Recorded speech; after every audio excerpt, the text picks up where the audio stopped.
É dono do mundo hoje, não quem sabe, mas quem aprende. Porque quem sabe, sabe conhecimentos obsoletos, que não funcionam mais no mundo de hoje. Aquilo que o seu avô e o seu bisavô teve sucesso, não se aplica mais ao mundo de hoje. Nós podemos ter um conhecimento do pescoço para cima, que é um conhecimento abstrato, que não leva a nada. E nós podemos ter um conhecimento que leva à competência de ação, que é isso que a vida exige da gente. Olha o que o Alvin Toffler dizia já mais ou menos há uns 20 anos atrás. Os analfabetos do século 21 não serão aqueles que não sabem ler e nem escrever, mas aqueles que não sabem aprender, desaprender e reaprender.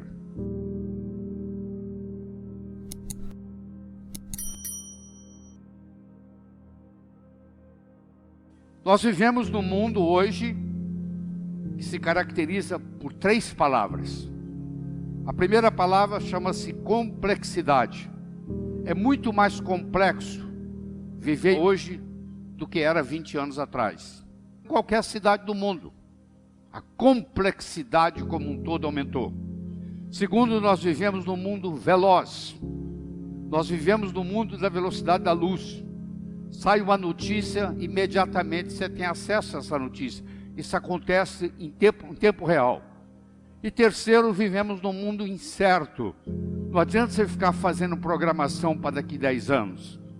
Você vai ter que mudar a sua estratégia, porque dependendo do que estiver acontecendo, tem que haver uma mudança de estratégia.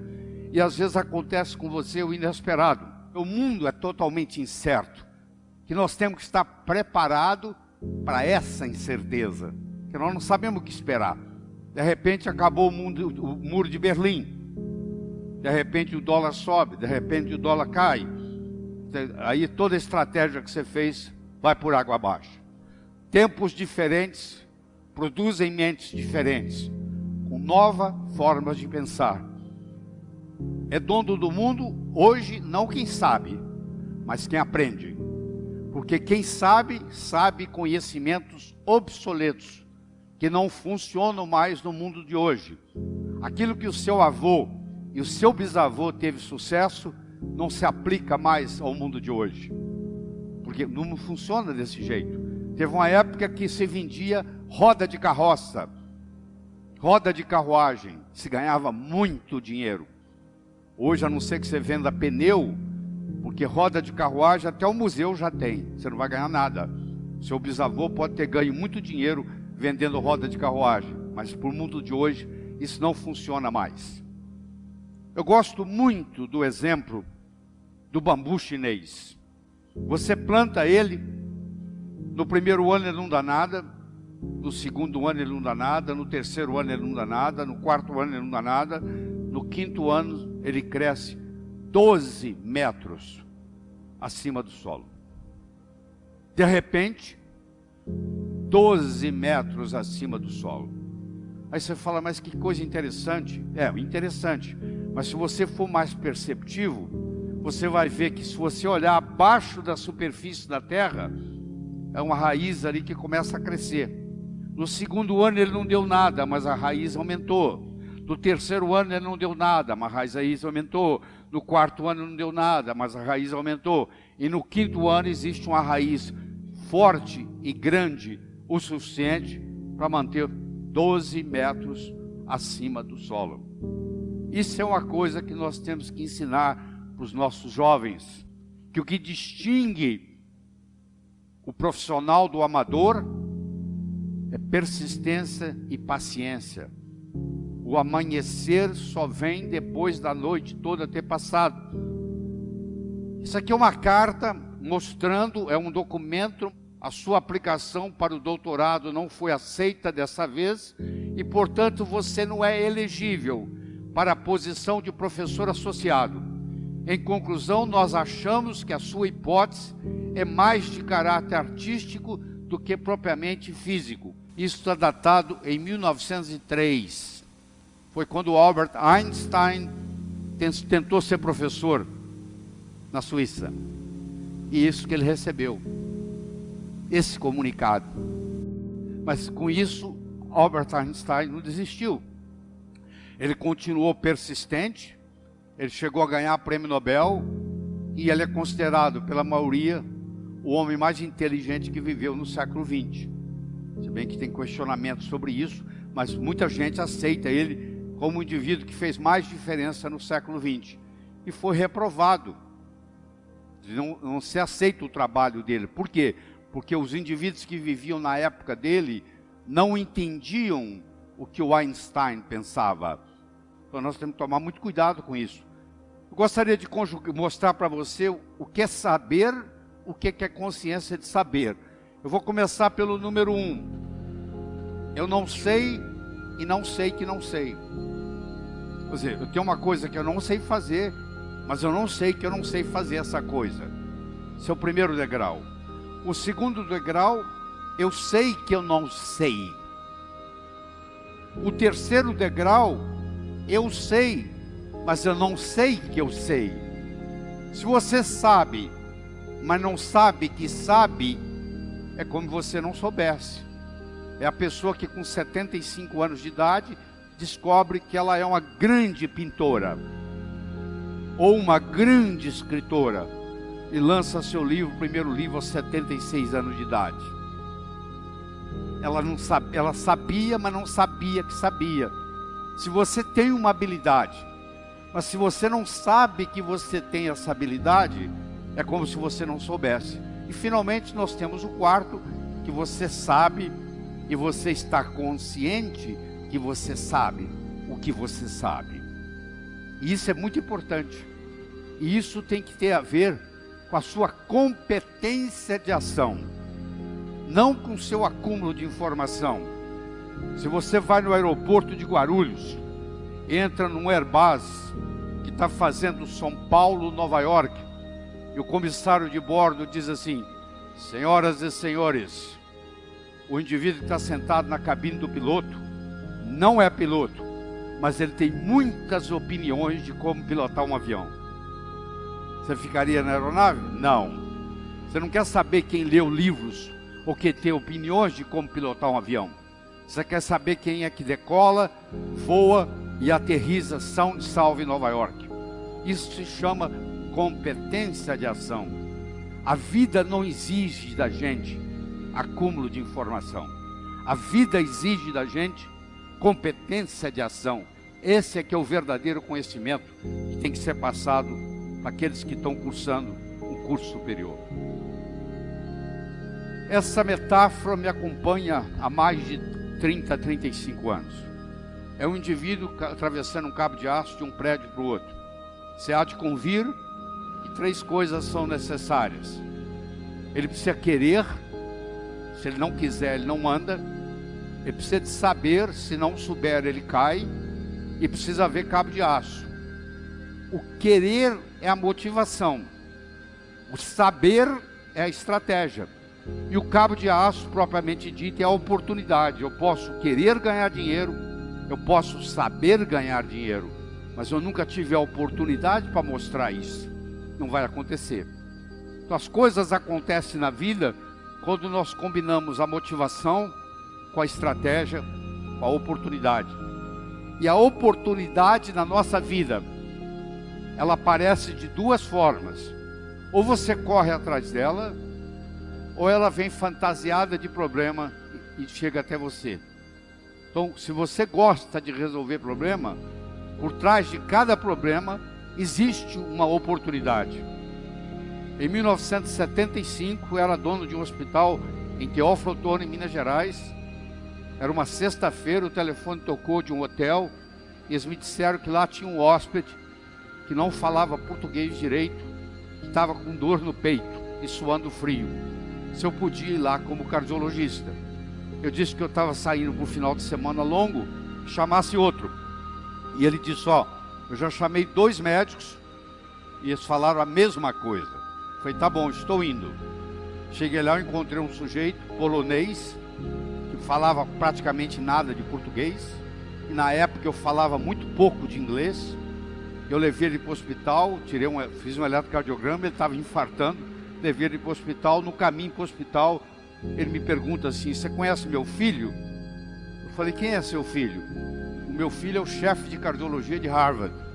O nome dele é Peter Marocco. Eu falei: eu não conheço o seu filho pessoalmente, mas eu conheço os livros dele, os trabalhos, e eu estudo pelos trabalhos do seu filho. 48 horas depois, o filho dele saiu de Boston, Massachusetts, e veio para Teófilo Otoni ajudar a cuidar do pai. E por incrível que pareça, ele era casado com uma brasileira, de Americana, São Paulo, e falava português. E nós fizemos amizade, e eu vou encurtar a história, e eu terminei em Harvard. Não pelo mérito, mas pela oportunidade que a vida me deu. Olha que interessante, a oportunidade, ela vem fantasiada de problemas. Por trás do problema existe a oportunidade esperando. Isso tem que ser ensinado para os jovens, a aprender a gostar de problemas, porque os problemas são os nossos melhores amigos, tá? Eles que nos fazem crescer. E você nunca terá uma segunda chance de causar uma primeira boa impressão. Então você, nos primeiros 3, 4 minutos que você conhece alguém, vai fazer uma diferença muito grande para você, o modo como você se comporta. Eu vou ilustrar isso aqui para vocês, mas do seguinte modo, que nós temos 2 tipos de poder. Nós temos o poder posicional, que é o poder da posição que nós ocupamos. Você é general do exército, todo mundo presta continência para você. É domingo de manhã, você está de bermuda, camiseta, chinelo, você vai até a banca de jornal comprar um jornal. Ninguém sabe quem você é. A única coisa que vai se manifestar é o seu poder pessoal, que é um poder linguístico. A posição você pode perder. Você deixou de ser o CEO de uma empresa, você deixou de ser o diretor de uma escola, você deixou de ser um general do exército. Agora, o poder pessoal, você deixou de ser o capitão o comandante do avião. Isso são poderes posicionais. São todos passageiros. Todos eles passam. Agora, quando você ensina a pessoa a ter um poder pessoal, no momento que essa pessoa abre a boca, esse poder se manifesta. Isso tem que ser ensinado. A vida tem sempre o direito de nos surpreender, com coisas boas ou com coisas ruins. Nós temos que estar aberto para essa perspectiva, porque tudo o que acontece de importante na sua vida aparece num ângulo de 90 graus. Se eu perguntasse para você quais foram as 3 melhores coisas que aconteceram na sua vida até hoje, eu lhe garanto que pelo menos 2 das 3 não foram programadas. Você não levantou, acordou um dia e diz: hoje eu vou conhecer alguém, que eu vou começar a namorar, que eu vou me apaixonar, que eu vou me casar. Não foi assim. Você foi em algum lugar, você conheceu alguém, você namorou, se apaixonou, casou. A empresa que você trabalha hoje, você não acordou um dia e disse assim: hoje eu vou responder um anúncio no jornal, vou mandar o meu currículo, vou para uma entrevista de trabalho e eles vão me selecionar. Não. De algum jeito você foi para uma entrevista e você foi selecionado. Olha que interessante. A vida nos surpreende. Você tem que estar aberto para essa perspectiva, que as coisas importantes na vida acontecem num ângulo de 90. A importância da meta per se não é atingi-la. A meta nos ajuda a nos colocar em movimento, e nesse processo de movimento, num ângulo de 90 graus, coisas muito mais importantes vão ocorrer. Então leve isso em consideração, que a vida tem sempre o direito de nos surpreender. Mas para isso acontecer, nós temos que ter a mente aberta. Infelizmente, nós aprendemos muito uma série de preconceitos no que diz respeito ao conhecimento, e achamos que aquilo que nós estamos aprendendo é verdadeiro. Nem tudo que é verdadeiro é ensinado, e nem tudo que é ensinado é verdadeiro. E nunca deixa aquilo que você não pode fazer atrapalhar aquilo que você pode fazer. Ah, eu não posso fazer isso, eu não posso fazer aquilo, eu não posso fazer aquilo. Eu não estou perguntando o que você não pode. Eu quero saber o que é que você pode fazer na situação que você está, com o conhecimento que você tem. Tem que começar de algum lugar. Você não pode ficar esperando ser super para começar. Você começa, e o melhor dos mestres é o próprio universo, que vai nos ensinar. Porque o universo nada ensina melhor do que a sua própria experiência. Claro que se você aproveitar a experiência alheia, encurta o processo de aprendizado, mas nada impede que você aprenda por si próprio. E hoje, mais do que nunca, há uma grande necessidade do autodidatismo, que é você aprender por conta própria. Porque se você depende do mestre para lhe ensinar, você só chega onde o seu mestre chegou. Se você aprende a aprender sozinho, que é uma coisa simples de fazer, é só começar, o céu é o limite. O seu limite vai ser o seu potencial. E nem todo mundo nasce com o mesmo potencial. Os maiores tesouros da humanidade estão enterrados no cemitério. São pessoas que nasceram, viveram, morreram e não foram capazes de exercitar o seu potencial. Quando você transcender o seu endereço cósmico, eles vão te perguntar lá em cima: o que você fez com esse potencial, com essa habilidade que eu lhe dei? Você vai ser cobrado por isso, que você recebeu alguma coisa e não fez nada com ela. Você imagina um peixe que nunca saiu da água. Você acha que ele sabe que ele vive na água? Não. Se ele nunca saiu da água, ele não sabe o que não é água. Para ele saber que ele vive na água, ele tem que ter a consciência, a experiência de viver fora d'água. Como ele não saiu da água nunca, ele nunca teve a experiência de sair da água.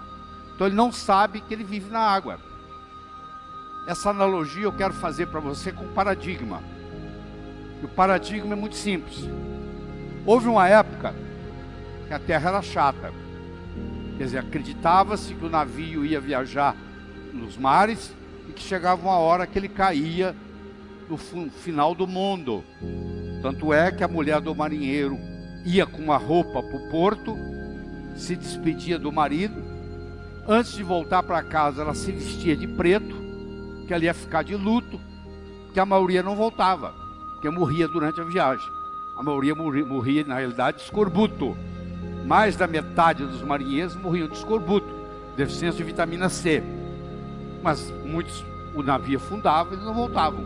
E aí acreditava-se que morreu porque caiu no final do mundo.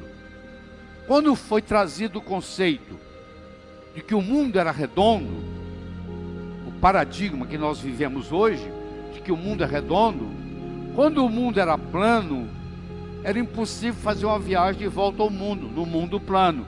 Hoje você pode fazer uma viagem de volta ao mundo, no mundo redondo. Olha que interessante. Quando o paradigma mudou do mundo plano para o mundo redondo, as possibilidades se multiplicaram. Aquilo que é impossível na sua vida, hoje, é impossível no paradigma que você está vivendo.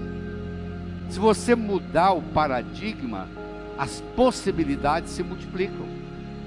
Toda vez que você tiver alguma coisa que você achar que é impossível, ela é impossível no paradigma que você vive. Se você mudasse o paradigma, como aconteceu aqui, as possibilidades agora de volta ao mundo vão aparecer. Você imagina, por muitos e muitos e muitos anos, existia uma teoria de que todos os cisnes eram brancos. E isso era acreditado no mundo inteiro. Quando a Austrália foi descoberta, pela primeira vez na história, lá apareceu cisne preto. Então essa teoria de anos e anos e anos, de que os cisnes eram brancos, com um exemplo, acabou a história.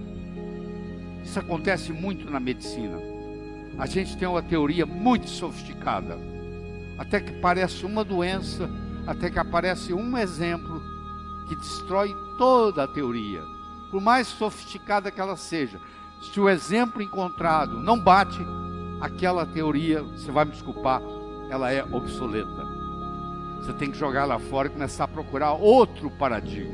Se você não conhece a causa, você não consegue reproduzir o efeito. Você pode ganhar dinheiro, ficar rico, se estiver na hora certa, no lugar certo. Eu quero saber se vocês tomarem o dinheiro de vocês, se você ganha de novo. Porque pode acontecer que quem tivesse naquela hora certa, naquele lugar certo, seja você ou seja outro, ia acontecer. Para quem tivesse naquele lugar certo, na hora certa. Quero saber se poder tirar tudo que você tem, você consegue ganhar de novo. Aí você conhece o caminho das pedras. Se você não conhece a causa, você não consegue na vida reproduzir os efeitos. Então, se você está preocupado com a sua saúde, que é a maior riqueza que você tem no mundo, tem nada que pareça com isso. Eu tive a oportunidade de fazer pré e pós-operatório durante 3 anos para o Dr. Michael DeBake em Houston, maior cirurgião cardíaco que o mundo já teve, e ele recebia mais de 100 pacientes por dia. Eu cuidava daqueles que falavam português e daqueles que falavam espanhol, e eram todas pessoas multimilionárias, que às vezes chegavam lá nos próprios aviões, com vários seguranças e etc., doentes, e vinham ver o Dr. DeBake, e naquela relação médico-paciente, eles diziam para mim assim: Dr. Ribeiro, eu daria tudo o que eu tenho para recuperar minha saúde. Eu daria toda a minha fortuna, toda a minha riqueza para recuperar a minha saúde. E você tem a saúde, às vezes não dá valor para ela. Se você não tiver tempo para cuidar da sua saúde, um dia você vai ter que arrumar tempo para cuidar da sua doença. Se você fala assim: ó, eu sou muito ocupado, eu não tenho tempo para cuidar da minha saúde. Eu falo: tudo bem, não se preocupe, um dia você vai ter que arrumar tempo para cuidar da sua doença. Vamos falar um pouco de saúde. Aquele que não tem tempo para cuidar da saúde terá que arranjar tempo para cuidar da doença. Viver muito com saúde é o legado de um estilo de vida saudável. Saúde você não consegue comprar no mercado. Você não consegue comprar em lugar nenhum. Mesmo que você tome suplementos, vitaminas, se você não tiver um estilo de vida saudável, isso não vai acontecer. Então, primeiro eu tenho que ver quais são os melhores alimentos. O melhor alimento que existe no mundo, sem dúvida, é o leite materno. Então, esse é o melhor alimento que existe. Não está disponível para vender. O segundo melhor alimento que existe está aqui, ó. Eu estou falando do ovo cozido, 7 minutos depois que a água está fervendo. O ovo tem tudo que a vida precisa. Dali vai sair um pintinho. Então, esse é o segundo melhor alimento. Eu ingiro 5, 6 ovos, às vezes até 8 ovos por dia. Terceiro é o óleo de coco, que a maioria dos médicos não entendem, porque eles dizem assim: mas o coco é um óleo saturado, mas é um óleo saturado de cadeia média, caprílico, capróico, cáprico, láurico, principalmente o ácido láurico. O ácido láurico também existe no leite materno, só que a concentração de ácido láurico no leite materno é 19%, no coco é 47%. O ácido láurico, quando ele cai no estômago, ele vira monolaurina. Ele mata fungo, ele mata bactéria, ele mata vírus, ele mata parasita. É como se fosse um antibiótico natural. Quem falar para você que o óleo de coco engorda, não entende de nutrição. O quarto alimento melhor no mundo, a Organização Mundial de Saúde já chegou a essa conclusão, o melhor cereal que existe é o quinoa. Tem todos os aminoácidos essenciais: a leucina, a valina, a isileucina, a lisina, a fenilalanina, a treonina, a metionina e o triptofano. São os 8 aminoácidos essenciais. Eles têm tudo isso numa proporção molar certa. E finalmente eu quero trazer para vocês o turmérico, a curcumina, a cúrcuma longa, o açafrão indiano, o açafrão da terra, o falso açafrão, tudo é tudo a mesma coisa. Que você encontra hoje em qualquer supermercado bom. que é um pó amarelo, que você leva para casa, depois que você fez servir o seu prato, você joga ele em cima da comida. É o anti-inflamatório mais poderoso que a natureza fabrica. A Índia é o país que tem a menor incidência de Alzheimer, a menor incidência de Parkinson per capita. Sabe por quê? Porque o indiano come curry no café da manhã, come curry no almoço, come curry no jantar. E curry, o condimento do curry é feito à base do turmérico, é feito à base da curcumina. Então aí estão os melhores alimentos para você. Se você falar que não existe dado científico para anti-envelhecimento, você está blasfemando. Porque é muito comum o médico dizer, isso não é científico. Não, você não teve tempo de estudar, é diferente. Sol é seu amigo, você tem que mudar esse conhecimento. A sua avó, o seu avô, não tinha preocupação com o sol. Ele trabalhava no ar livre. O pescador que mora lá em Fortaleza, ele sai para pescar às 5 horas da manhã, ele pesca o dia inteiro, 365 dias por ano, uma vida inteira. Você acha que ele usa filtro solar? Não. Então isso é uma ilusão mostrada, você pensando que isso resolve alguma coisa. O filtro solar, como ele tem uma série de ingredientes químicos, que inclusive tem a ação de estrogenicidade, muitos deles funcionam como se fosse hormônio feminino, prejudicando até a masculinidade do homem. Houve uma lavagem cerebral e você deixou de aproveitar esse seu grande amigo, que é o sol, que é um dos melhores remédios que você tem. Eu não estou falando para você ficar 12 horas se queimando, não. Eu estou falando para você tomar 15, 20 minutos de sol, de preferência ao meio-dia, que é a melhor hora de tomar sol.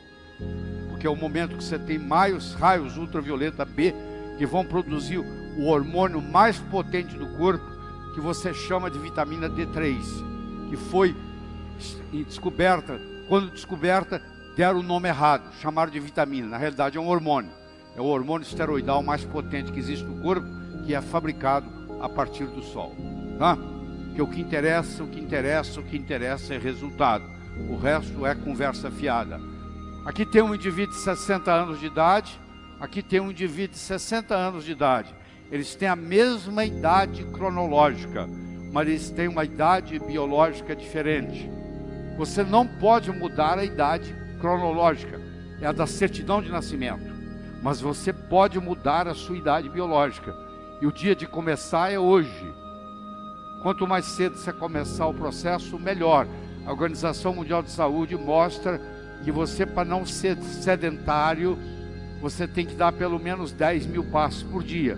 Você compra um pedômetro por R$35 e você coloca ele na cintura quando você levanta. E quando você vai deitar, você olha nele. Se você não deu 10 mil passos naquele dia, você é sedentário. Nós não somos reféns da nossa hereditariedade. Essa é a grande verdade. Vocês estão vendo aqui um caso de uma metamorfose. Você tem aqui uma lagarta, você tem aqui um casulo, você tem aqui uma borboleta. É o melhor exemplo que eu posso trazer para você. Essa lagarta, esse casulo e essa borboleta têm o mesmo genoma, têm o mesmo DNA, têm os mesmos cromossomas, têm os mesmos genes. Só que a expressão gênica mudou. E ela tem um fenótipo totalmente diferente. Olha que beleza isso aqui. Olha o poder que isso dá para nós na medicina. A sua mãe pode ter morrido de câncer de mama, a sua irmã mais velha pode ter morrido de câncer de mama, você pode ter feito a sua genética, você tem o BRCA12, que é o gene lá da Jolie, mas você pode, dependendo da sua alimentação, você não precisa tirar as mamas, dependendo da sua alimentação e da suplementação que você recebe, você não precisa se preocupar com câncer, porque você não vai ter, não precisa tirar a mama. Nós não somos reféns da nossa hereditariedade. Agora, uma coisa a gente tem que parar. Olha aí a quantidade de açúcar que existe no refrigerante. Olha, chega a ser 3 vezes a quantidade de açúcar que você tem no sangue. No seu sangue circulando tem 5 gramas de açúcar. Isso aqui chega a ter 15 gramas. Isso aí não tem outro jeito. Não adianta você tomar remédio. Remédio remedia. Você tem que mudar o seu estilo de vida. Você tem que mudar a sua alimentação. O seu alimento tem que passar o seu remédio, ser seu remédio. E o seu remédio tem que ser o seu alimento. Você tem que aprender isso, tá? A outra coisa importante é você colocar os seus pés na terra. Quanto tempo tem que você não tira o sapato e pisa na areia, e pisa na grama, e pisa no cimento? Não estou falando no asfalto, não, porque o asfalto é isolante. A terra é o maior antioxidante que existe para nós. Ela está doando elétrons o tempo todo, se você pisar no chão. Vai lá com a dor de cabeça, anda lá para você ver. 10 minutos você não tem dor de cabeça nenhuma mais. Olha que coisa interessante. Você tem abelhas operárias e abelha rainha. Uma abelha operária, ela vive 5 semanas. Sabe quanto vive uma abelha rainha? 6 anos. A abelha rainha vive 62 vezes mais do que uma abelha operária. Elas têm o mesmo genoma. Elas são irmãs gêmeas. Sabe qual a diferença? A abelha operária recebe geleia real por poucos dias. A abelha rainha só é alimentada de geleia real. Olha a diferença que faz a diferença. Isso aqui é um exemplo para você. A importância da sua alimentação correta. Eu não estou dizendo que a geleia real vai fazer isso para você. Ela faz isso muito bem para a abelha. Eu sei que é chocante para você. Você aprendeu até hoje que colesterol é gordura. Colesterol não é gordura. Colesterol é um esterol. Não é gordura, é um lipídio. Comer gordura não aumenta colesterol. O que aumenta colesterol é açúcar. É carboidrato. Colesterol é feito de carboidrato no fígado. Isso é uma mentira que vem por mais de 20 anos, uma lavagem cerebral que as pessoas acham, e muita gente deixa de comer gordura saudável, achando que vai aumentar o colesterol. Se o seu colesterol está elevado, eu te garanto que não tem nada a ver com gordura, porque colesterol não é gordura, tá bom? Quais são as suas crenças que não estão trazendo resultado desejável? Porque se eu uso óculos azuis, eu vou chegar aqui e vou achar que esse mundo aqui todo é azul. Se eu usar óculos vermelhos, eu vou achar que é vermelho. Eu interpreto a minha realidade pela minha experiência. Toda a realidade é subjetiva. Eu espero que eu esteja melhorando a sua com isso aqui. Eu gostaria de terminar uma história. Era uma vez um escritor que vivia à beira-mar. Ele tinha por costume caminhar na praia de manhã, e à tarde e à noite ele escrevia. Amanhã, caminhando na praia, ele avistou um jovem que dançava na areia. Aquilo despertou a curiosidade dele. Ele se aproximou e perguntou para o jovem: o que você está fazendo, jovem? Está dançando? Ele falou: não, eu estou jogando estrelas do mar de volta ao oceano. A maré está baixa, o sol está quente, e essas estrelas do mar estão morrendo desidratadas na areia. Eu estou jogando-as de volta ao oceano. O escritor olhou para o jovem e disse: será que você não entende, jovem? Existem centenas e centenas e centenas de quilômetros de praia. Existem centenas de milhares de estrelas do mar na areia.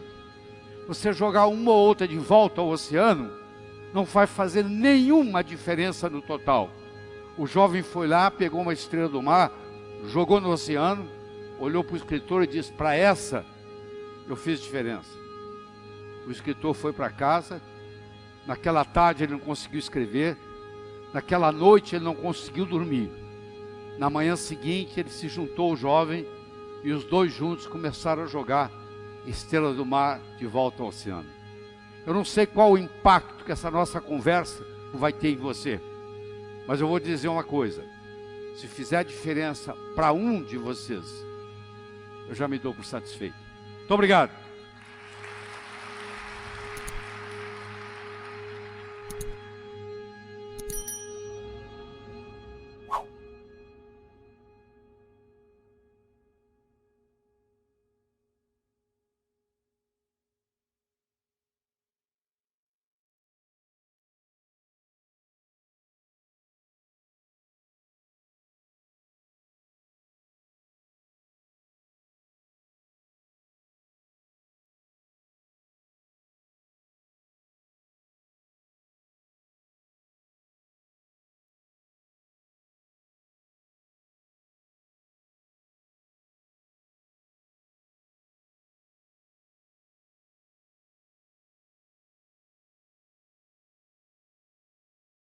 Música